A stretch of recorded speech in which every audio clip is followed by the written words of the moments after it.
pues hay que adentrarse a esta carrera. Y así, ahí vamos, kilómetro 7, pura subida, una de las partes más difíciles del medio maratón. Y así es como vive la gente esta carrera.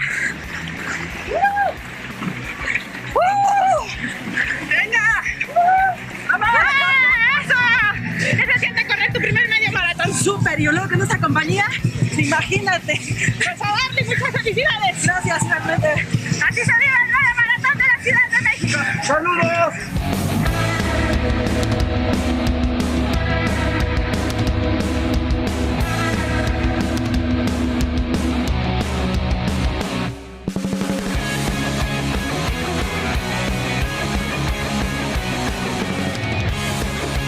Con todo en la foto, felicidades, felicidades, Norma. Gracias. Platícame, ¿cómo te fue en la carrera? ¿Cuál fue el momento más Súper duro? bien, ¿eh? Yo creo lo más duro fue la subida a Lomas.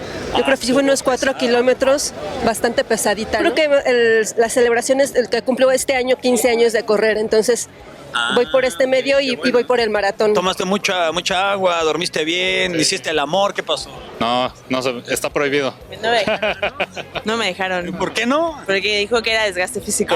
Siempre es motivante una carrera tan emblemática como esta, ¿no? El medio maratón de la Ciudad de México, que es el previo para hacer el maratón. Sí, el maratón. Ahí vas a estar Ahí en el estamos, maratón. sí.